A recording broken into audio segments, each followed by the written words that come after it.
Ladies and gentlemen, the next session is the battle for maritime talent. This is a panel. It'll be using the Pigeonhole software that you might be familiar with already. So can we have that on screen once again, the Pigeonhole QR code? Please scan it and you can ask questions and you can vote for questions, and hopefully our moderator will have some time to answer some of your questions that you have fielded and you have voted for. Allow me to introduce your moderator. Your session moderator is Ms. Caroline Young, President, Singapore Shipping Association and Vice Chair, International Chamber of Shipping. Caroline will be sharing a short presentation before she invites the panelists on stage. So ladies and gentlemen, let's give a warm welcome to Caroline, please. Good afternoon, distinguished guests and everyone. So before I start, I want to play a video. It's only 1.5 minutes. I just want to get everybody excited. Yeah. Shall we start the video? What are the things that hold us back, that stop us from taking the plunge? What would you venture into if you had no fear? What would you see if you widened your scope and looked a little further? Over 80% of the world's trade is carried by sea. From the clothes we wear, to the food we eat, to the bricks and steel that build our homes, everything links back to the sea. Singapore is home to one of the busiest ports in the world, connected to 600 ports in over 120 countries, with more than 130,000 ships calling at our ports, handling several 100 million tons of cargo annually. And just think, you could be a part of this. Embracing the latest technologies, turning ideas into possibilities. We can redefine limits. So chart your own course in shipping, port, or maritime services and be part of a team that creates change, which connects countries and brings people from around the world together. Take the plunge and be part of something bigger today.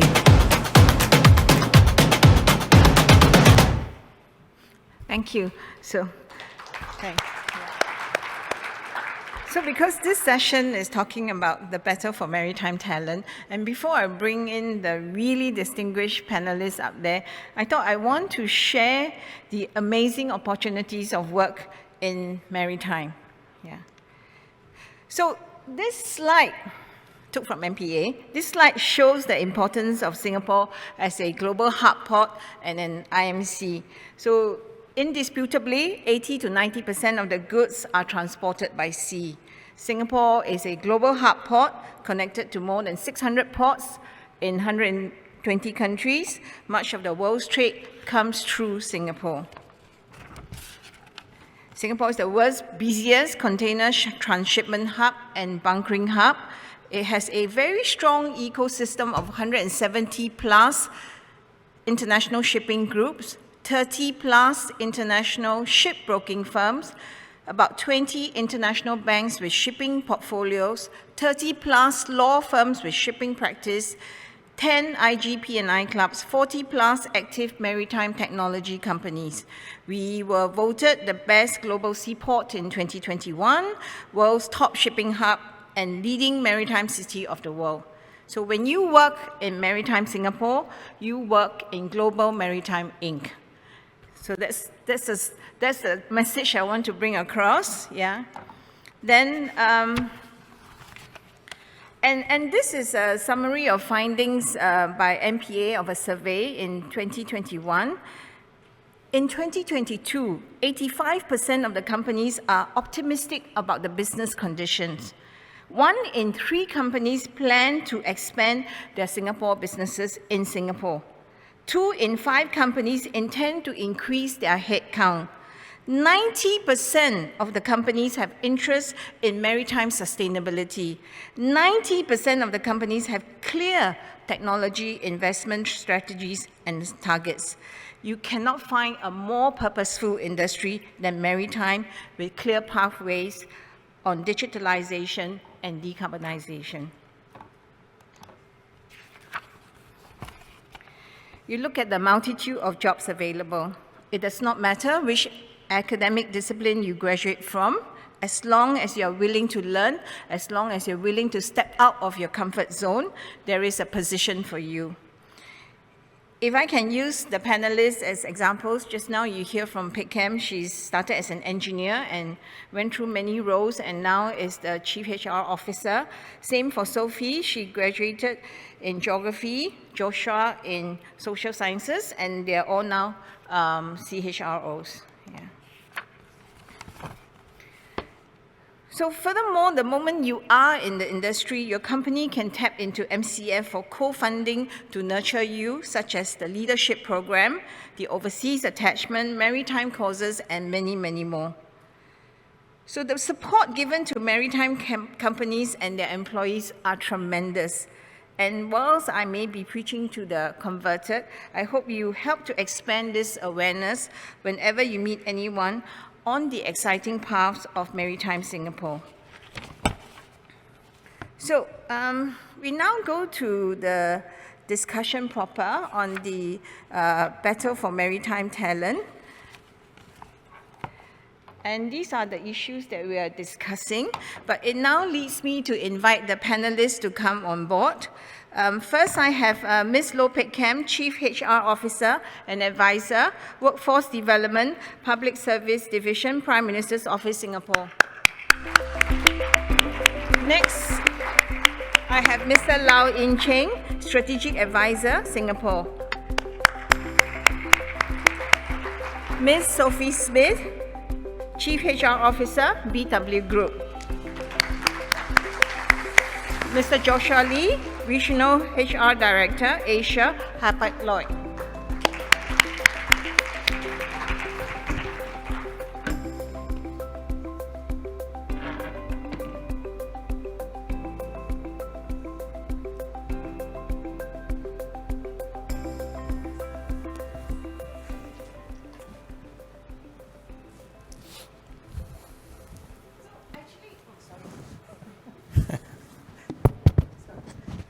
Apologies. Yeah, so actually, I have been given 4 issues to discuss.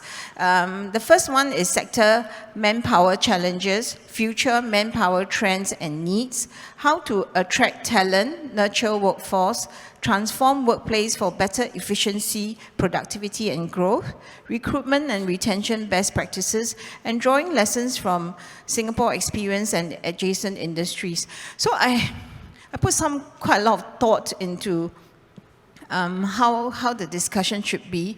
And actually, Peck Kam's presentation has given us very actionable advice on the 3 Ws to build a future-ready organization and the 4 strategies to attract and retain talent in Maritime Singapore.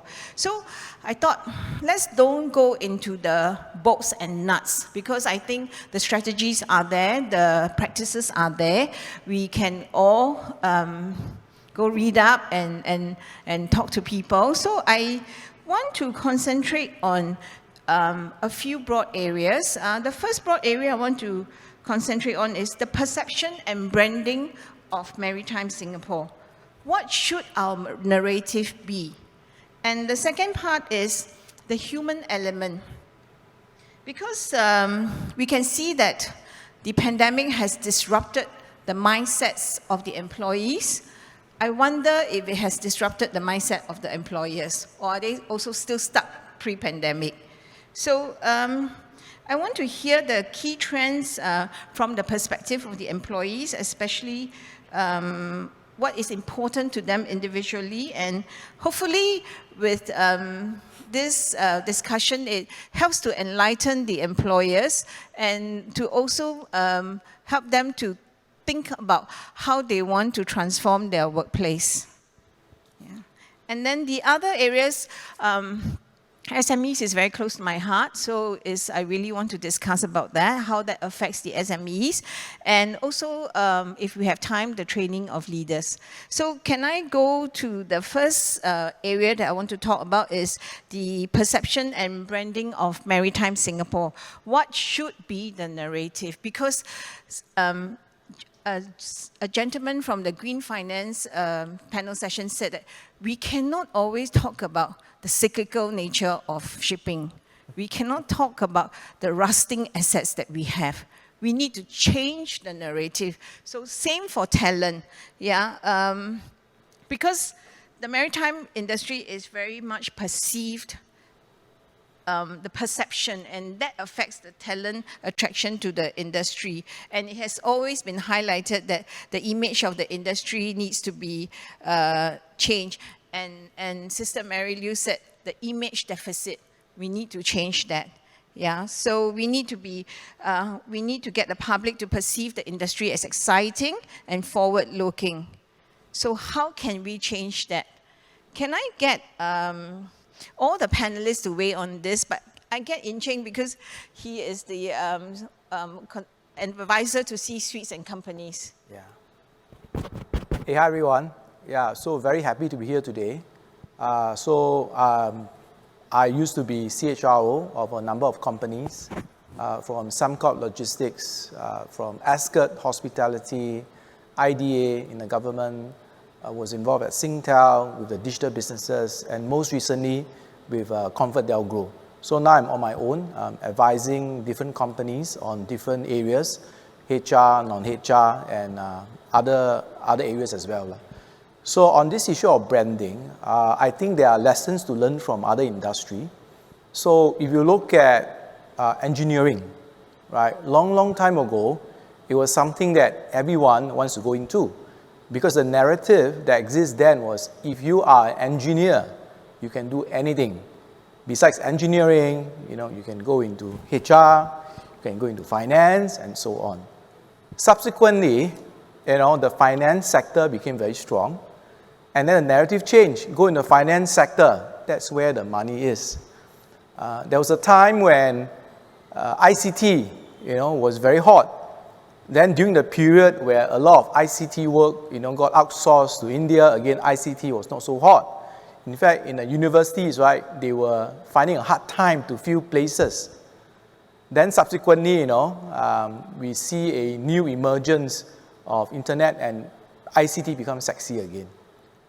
So I think the lesson here is for the marine industry, what sort of narrative do you have? What sort of story can you tell that excites people? To build the industry, I think we have to think about from the poly, maybe secondary school, right? Because you need to be able to share that it's exciting, what it entails. Of course, also, we have to take into consideration that your industry, the cycle is very long. I had lunch with Kenneth, and he was telling me that for the past many years, it's very tough for the industry. But past 2 years, it was very good for the container shipping. So how do you then take that into consideration in planning for the narrative? How do you make sure that during good times, you work together to have a narrative, to attract people to join? How do you put in place programs to support the children of your workers and also encourage them to take up this profession?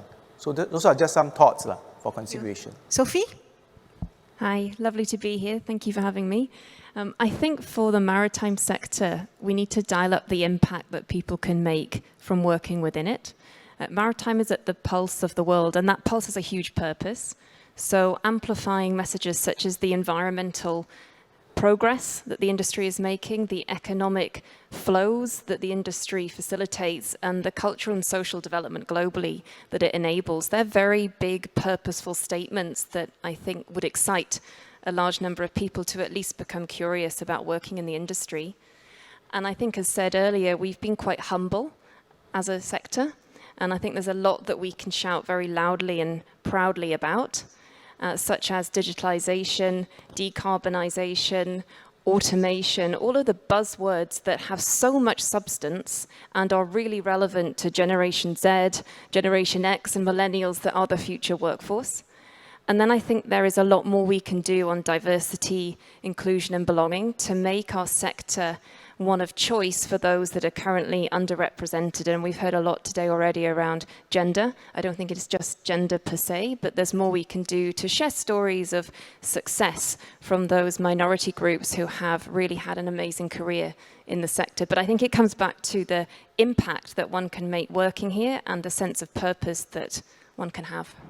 Thank you for that. I like it that nothing relates back to seafaring or, that we don't talk about the hardware.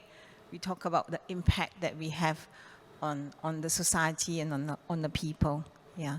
How about Peck? Do you have anything to add besides the extensive that you shared with us?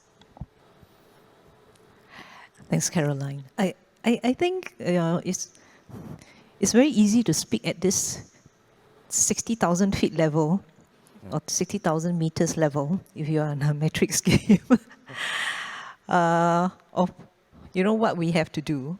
But in practical sense, how do we make the industry sexy and attractive so that you become the employer of choice? So I think, we tend to fall into the trap of looking at what we are not.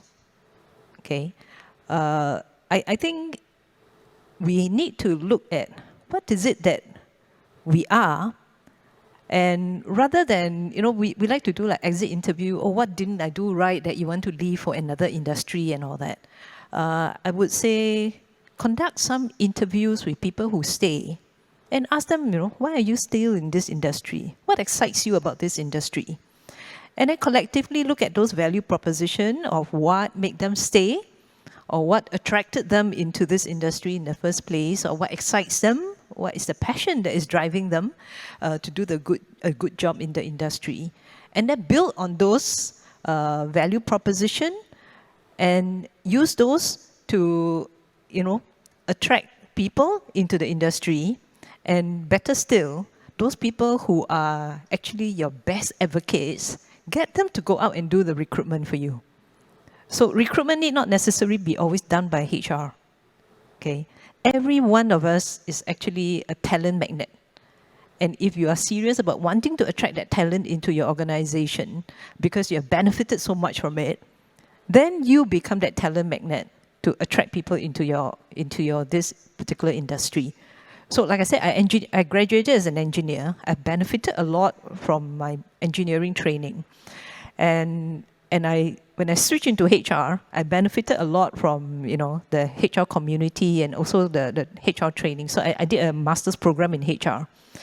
When my kids were trying to decide what course to take during their university, and I told them, do engineering. My husband also is an engineer, right? Like I told you. I said, do engineering. It's a very good program. It gives you a lot of skills and teaches you to be very structured and is very versatile. From engineering, you can go into anywhere.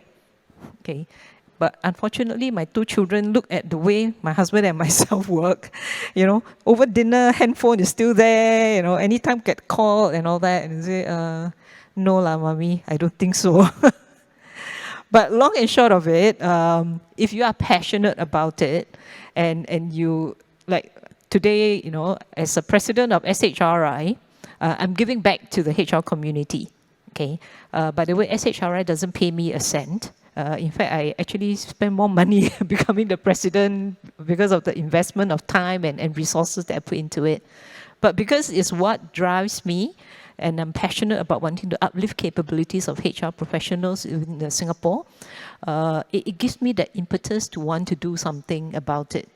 So it's beyond just, you should do this, you should think about that, but practical terms, how do we go and operationalize it? Yeah, thank you for that. You always give very actionable advice. So the thing is, you have to be a talent magnet.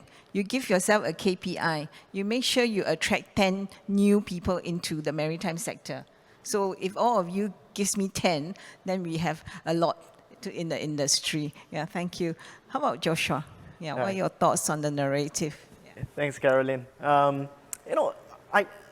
I did ask some of my employees, I think those who have been in the shipping line for a very long time, I asked them, so why did you join Maritime?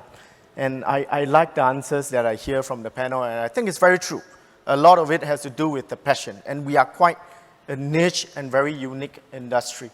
If I look at the talents, at least in my organization, I find that they have, in their career, done many different roles. They have many job rotations that they have taken on to.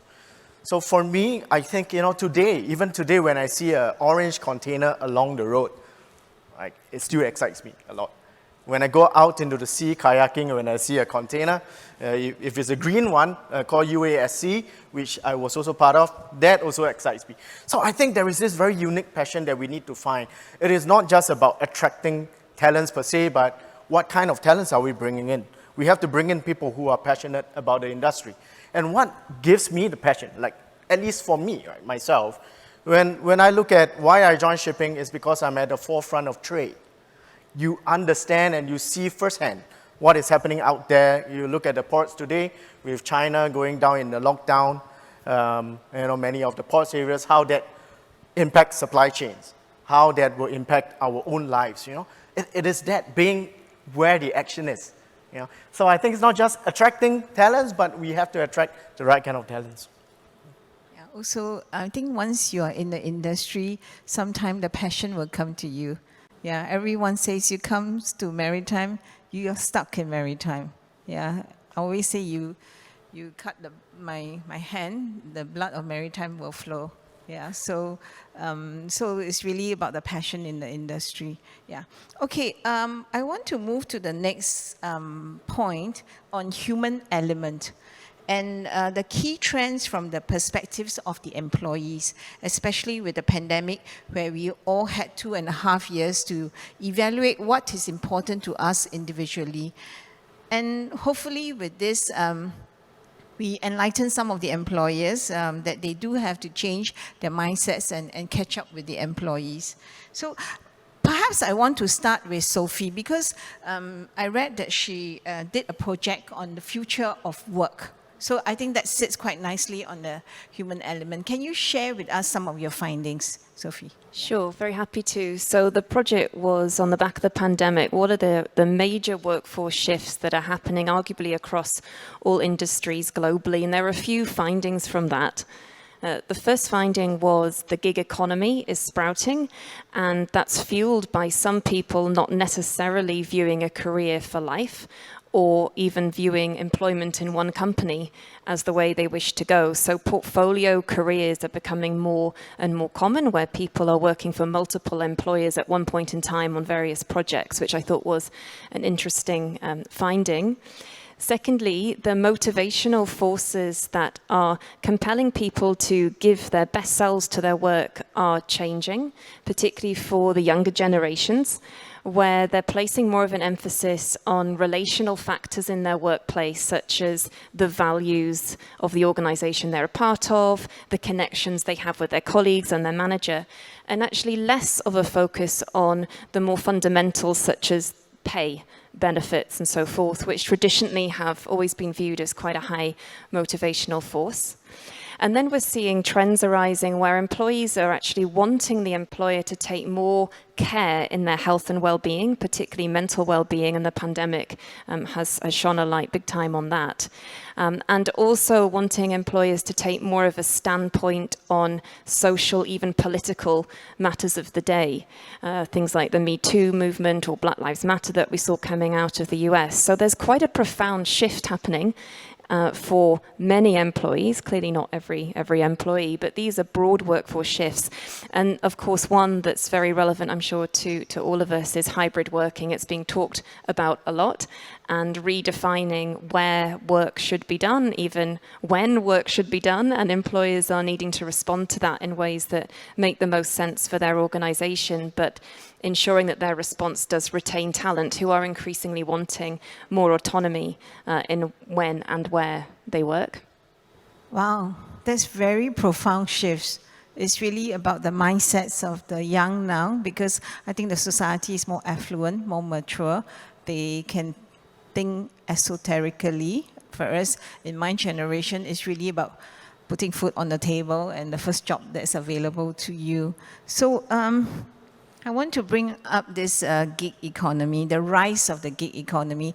And when we talk about the gig economy here, we, of course, the gig economy of the food deliveries and the jobs. But I think Yin Cheng, actually in an interview that he gave to someone in 2018, he said that the gig economy will have an influence, a huge influence in the future of work. But he was talking about highly specialized skills that the individual does not want to be bound to one company. Is this going to be part of this future, or is it happening now? And especially with working from anywhere, and how do employers deal with this? Any advice or thoughts? Can I start with you, Yin Cheng, since... Sure. Yeah. Sure. Yeah. So I noticed you did quite a lot of research. Yeah, I did. Yeah. Okay, so I think it's happening. So myself is an example. I do enjoy variety of work. So I like to work on projects. So right now what I'm doing is really advising companies on different aspects, HR related, non-HR related. For the past few years, I've been diving deep into blockchain crypto. So I'm also advising different companies how to think about blockchain, how to think about crypto, how to disrupt your own industry, how to extract value. So I think at the very broad level, for companies, they need to say which part of my work I can tap on gig economy, I can tap on experts, and I don't need to hire someone, that is permanent. At the same time, there could be people in your industry who are experts in what they do. Some could be jaded by corporate, some just need a break, but you don't want to lose them. Think about whether you could offer them something such that you can continue to use their skills on a part-time basis, on a flexi basis, on a success basis, is related to BD, on a timesheet basis. So those are the things I think useful for the industry to consider, especially in those areas where you are really short, but you really need an expert to help you. And right now, with Zoom, it's quite easy to conduct meetings. This person could be anywhere, right? Anywhere. So I think it's something worth looking into. Hey, Kim, your views? Yeah, I love this question about gig economy and all that. So I think as employers, we need to change our mindset a bit. I mean, today when I just looked at maritime job vacancies. Okay, I just Googled it a short while ago. And it shows 184 positions vacant. And the salary ranges pay from like 3,000 to 7,000 and so on and so forth. And most of them have like a job description, and then they are looking for, the standard straw person, full-time. You must have, you must work from like 8 to 6, that kind of thing. And we totally disregarded this whole idea of part-time and gig and so on and so forth. So employers, I think, need to change your mindset and really think of what is it that you want? What are the skills and what are the competencies that you need to augment your current pool of workforce? Okay. So, for example, in public sector HR, because of COVID, I had a whole, my HR departments were actually very stretched. Okay, some of them were only sleeping 4 hours a day, that kind of thing. So I wanted to bring in some people to actually help ease the load. So rather than, hire only recruiters or hire this kind of skills that I need into the various, and plug them into the various departments, which I don't know whether in other countries they have, but in Singapore, especially during the COVID, we have this work and skills immersion program, or the professional conversion program, or the SG United Jobs, which the government kind of, we will support you in terms of a payroll and so on and so forth.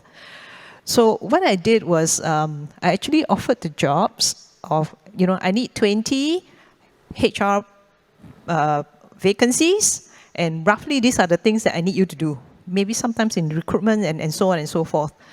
But I actually open up to the market and say, I'm looking for people who are interested in making a career switch into HR. You don't have to be a HR professional now, but if you are serious about wanting to do a career switch during this period and eventually have a whole career in HR, so I've basically offered them 2-year contract.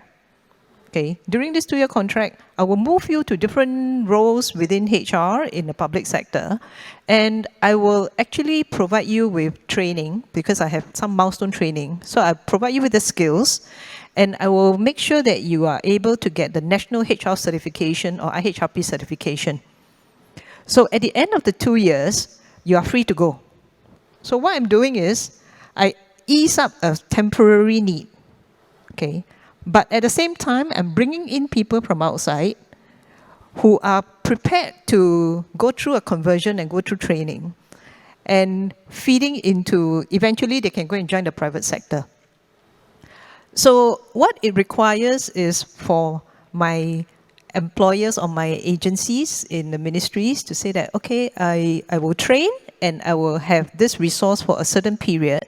So I get the resource, but I contribute by training. So the resource do not go to them full-time for 2 years. They are maybe going to them for 3 months, 1 year, and all that, and then they get moved around. So I think we need to really, like I said, take a look at our workforce plan and strategically look at how many can you afford to be part-timers? How many can you afford to be, rotating around? And how many can you afford to be able to adapt and make them more agile? Because in the end, it's the organization that will benefit. And the side benefit is your employees get developed and to make them more employable for the future. Yes, thank you for that. So I go to Sophie and Joshua. Do you have that in your company? And do you see that as a plausible alternative? Because we are all fighting for talent. Is that a plausible alternative for the maritime industry? I think it's something we are definitely exploring. How do we get more rotation of talent, not just within a department or within one of our companies, but across the companies in our group and across different departments? Because there's a real appetite for that. Employees are wanting to develop themselves, and some aren't necessarily thinking that development is always upwards. It can be to the left and to the right, or even maybe going a little step backwards to gain something new to then elevate themselves forward. So we're definitely giving thought to that.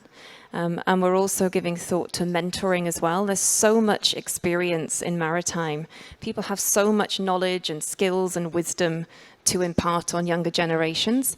And I think that is a real rich source for us all to consider in our organizations. It's also something that costs nothing, but has huge value to be gained from. So we're looking at that as well. We don't have a clear, defined structure for like gig jobs around, for at least for our organization. But what I do see is, I think for the maritime sector, right, and if we look specifically at container liners, like if I look at the demographics and the breakdown of my employees, a lot of them were in other shipping companies, and a lot of them actually left Hapag-Lloyd, went out there, and today they are back. Like the Chinese would call it the haikui, or the returning sea turtles. Huh? But they always come back home and they say, oh, wow, I always wonder why did I leave. Now, so I think the edge that I would like to live with is, number one, talents belong to the organization, not to a specific function or department, and we have to look at talents that way, allow them to rotate, find different functions, get different experiences. We have to look at them as, what are you building their career for? It is not just, I hire you for a job and then please remain a documentation clerk for the rest of your life. I think that was pretty much the case for a lot of agencies and a lot of shipping companies a few years back. But I think today you have to look at it in a holistic manner. What is your career? And in that light, I think a lot of HR departments for maritime companies is still not that quite advanced. Like if I look at the public service, what we are doing in the public service in Singapore is at least very interesting. You look at a person and you say, what is the career that you would like? And in the maritime sector, I don't find the conversations on talent management to be that robust. So this is number one. Number two, I think we all have to know as managers, especially if you are people managers here, we play a role as an ambassador. We also play a role in ensuring that we are building good competencies and skill set, because at some point, this talent is going to flow somewhere into the maritime industry. Hopefully, we get to keep them. Hopefully, right? we would really love to keep our employees, of course. But at some point, they go out there and contribute to the greater good. And I think that is an ethos that we all need to have, that are we building our employees for the future to be more employable? If so, then what skill sets do they need tomorrow? And that I can nudge the person to take on today. Yeah, maybe just thank you to for that. Yeah. 2 more points. I find your comment very interesting about people returning. So I wonder, right, in the past 6-7 years, which is a typical cycle of a shipping industry, how many have left the industry? Where are they now? Is it possible to bring them back? Now that, especially for the container side, right, things are looking really good, you know. I think with the, I mean, thanks for the comment. Yeah. Right? The perception. So the first question was what perception that we face, right? And normally, sometimes when I talk to HR people and try to hire them, they say, oh, shipping, very old school. Yeah. Yeah, they say, oh yeah, very old school. I think there is a perception there, and I think there is also perhaps some truth there, right? And now with us going to blockchain, with digitalization fast taking place, honestly, I'm very happy, because why? Then you have the two spheres merging, right? You have the trade and maritime sphere, you also have the digitalization sphere from fintech, technology merging, and then we can see more interchangeable talents. Yeah. So that will also change the perception itself. Exactly. So some quick suggestions on how to change the perception of this industry. So everyone, update your LinkedIn profile, make it as professional as possible.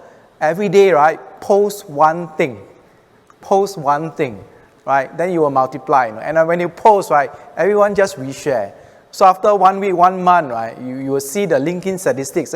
Suddenly, right, in the maritime sector, a lot of activity coming up. Yeah, so maybe that's what we could do. So just a quick point on about talent management.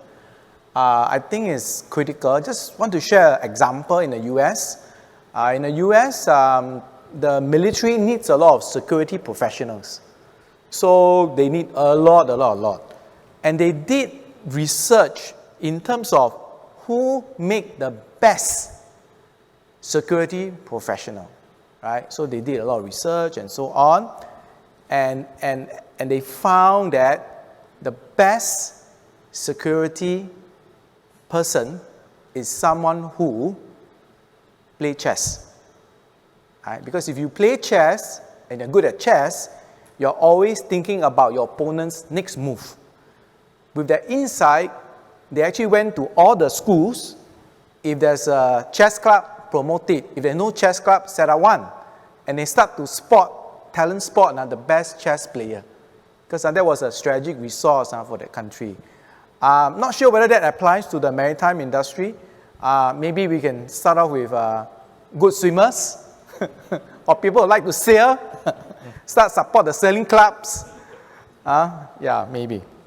Thank you. So I want to summarize a little bit, because the very good points is that we need to develop our staff. It does not matter how long they stay with us, even when Peck said, even if it's a part-time contract, give them the value that, bring that value to them and train them, give them that competencies so that they go back to the industry and it benefits the industry. So not to be so insular in that thinking process. Yeah. So I just want to ask a point before I go to the question, because we did talk about coming back, the talent coming back and all that. Just one very specific point. How many days do the employees want to work from home? This is a the very employers want them to come back 5 days. Yeah, what do the employees think? Yeah, do you all have any thoughts? Maybe I can start first. Yeah. So I think by and large, I think everyone has been quite used to working away from the office. It's been 2 years, and then now we we are trying to force or nudge employees to come back. I think first of all, we have to understand that this is number one, more psychological than a policy-driven thing. Yeah. And people get into a certain space and we become comfortable. So how do you then get them out of the comfort zone and get them back to the office? But I like to bring the conversation to what Sophie has also mentioned, right? Why are they back? Okay? And a lot of times I think we do not that good a job in telling our employees why we need them back. And it kind of come across like because I don't trust you. Because I don't know whether you are at Vivo City or you are at Changi Village buying nasi lemak. I don't know whether you are doing your job. But I think we live in a day and age where we measure work by the outcome. That's number one, right?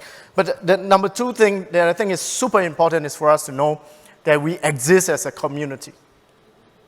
And that is the message that we should bring across to employees. That yes, there are merits and there are benefits of working from home, but there's also a lot more in terms of mental wellness, in terms of the community you want to build, in terms of the camaraderie, right? In terms of the passion that you want to build as a community. Think about Starbucks. Why did they exist? They didn't exist to sell coffee. They exist as a place for people to meet, right? So I think what is lacking out there to employees is, they kind of have an idea if some of them can work at home forever, they would, right? But I think it's for us to emphasize that there is a lot of value in being a presence culture, and it's how we convince them and why we would like to bring them back. I think that is super, super important. And don't do that by a policy, because that always backfires, but nudge them along, have more activities, and really rally people together. Yeah, thank you, Joshua. I'll go to one question,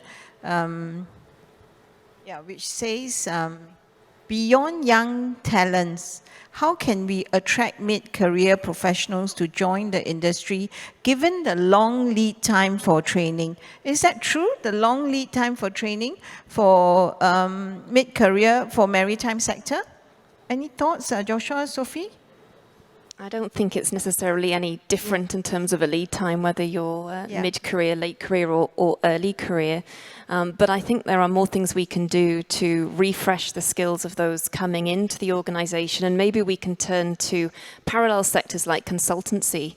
So PwC, Deloitte do this really well, where they have returner programs targeted at females coming back into the workplace, or just people who want to try a different sector and rehone their skills. And there's interventions around them to help accelerate their skill growth, but also to help them understand the skill transference they have from their previous employers, which might well be in a different sector. Because a lot of the core skills, technical skills aside, but a lot of the core skills that make someone successful are transferable across companies and industries. And I think too often we may view ourselves as overly unique, and that can put up a bit of a barrier to difference coming into the sector. There you go. I think so too. Yeah. Okay, it says 0. Okay. Okay, I do want to talk about SMEs, so I'm going to go a bit off the time. So I listened to a podcast where Peck shared her views on nurturing of workforce. She said agility, flexibility, relevance. You have to give workers the tools to respond to new challenges, deliver services effectively, invest in training, continuous retraining, provide workers with future skills is crucial. Today she talked about the 3 Ws, where technology, automation, digitalization are enablers, and all these require money. They require time. They require the knowledge to find the right resources to train our workers. For the SMEs, who are the backbone of any economy, and working with lean workforce and resources, firefighting, and basically fighting for survival, with the accelerated changes of technology and fundamental ways of working, are they going to be left behind? Are they going to be irrelevant? How would you advise an SME company? Can I start with Peck? I think we are speaking in the context of SMEs in Singapore, right? Yeah. I think Singapore, the government provides so many types of support. In terms of technology, okay, I used to go to some F&B outlets and all that, And, you know, we are very short of waitress and manpower, basically, for the F&B industry, right?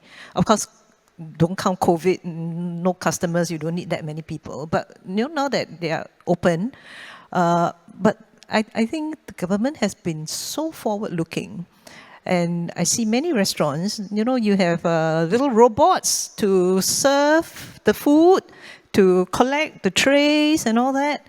So I think especially for SMEs, I would say, please take advantage of whatever grants that are available to make sure that you maximize, not just maximize Akong's money, but maximize the availability of technology. And when there are grants to help fund you, and when I spoke to the boss, they say, oh, you high-tech, the roadside coffee shop also got little robot to help serve. They say, yeah, you know, I only pay 10%, you know, government funds the 90% of it. But it helps. Every little bit helps. So when it comes to maybe manpower solutioning and all that, please tap on whatever networks that you have. You know, SHRI provides almost free consultancy services for you to better manage your workforce. And again, we have so many different schemes, SG United Jobs and training programs, and they are heavily subsidized. So please do take advantage of them. And don't think that just because I'm SME, I got no money. If you have to pay only 10% or, you know, 90% of the payroll is being subsidized, you cannot say, I cannot afford. So do tap on it and do stretch it to the max. And of course, work in our Singapore tripartite way, work in partnership with our unions and with the government. And the minute you get the tripartite support, we are good to go. And you cannot fail.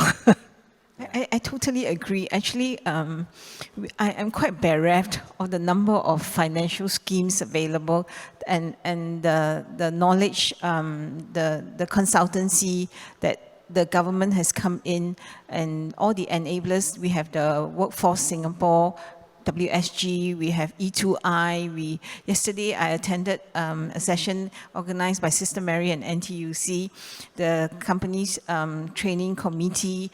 And it's just a multitude, and MPA as well, it's just a multitude of grants available, programs available. It's just perhaps getting that awareness out to the SMEs and giving them some coherence on the schemes available and teaching them how to access to those grants. In Cheng, you got any thoughts? Sure. Yeah. Issue by MNCs, SMEs quite similar to startups. So I think make full use of interns, but in a smart way. So pay them a bit more and tell them, come join me because you're going to learn everything, right? You're going to be assistant to the CEO. Of course, then you tap on him on everything, from finance, HR, marketing, and so on, and you pay him a bit more. Then you tell the fellow, don't join the MNC, you only specialize. But if you join me, right, you're Mr. Pao Ka Liao, you learn everything. So that's one. The other way is, if you are hiring for a manager, look for an executive that is very skillful, but is lacking an opportunity to be promoted to a manager, right? So in that way, right, there's a value proposition that you provide. So when you hire someone that is very good, but is lacking the opportunity to do more, he's more willing to join you. So those are some things that SME can consider doing to tap on your strength. Being small, being agile, and allowing the candidate to do a variety of things, learn a lot of things, compared to a bigger organization. Yeah, thank you, In Cheng. So I think we are out of time already. So I just want to summarize the thoughts and the insights shared by the panelists here is really the mindset of the employees have changed. What they are looking for from an employer is really not only about compensation. It's not about the position, it's about the sense of purpose they are going to bring to the company, the value that they think they can bring to the company, and the care that they feel that you are going to give to them. I think that's the mindset shift of the employees, and I think the employers have to really catch up with that. And also the point on, let's look at really giving the training on competencies, regardless of how long they stay with us. Continuously to train with them. It's like what Peck said on just now when she gave the presentation. Do you rather to have a competent staff and she leaves after that, or do you want to have an incompetent staff and stay with you forever? Yeah, so I think that's where we are. So, and I think the gig economy is something that we also have to eyeball. Yeah, and also on the schemes available for the SMEs. So with that, I please join me to thank all my panelists for this wonderful session. Thank you very much to Ms. Caroline Young and our dear panelists. We'd like to invite you to your seats. Thank you very much. Thank you for your time. Thank you for the wonderful discussion.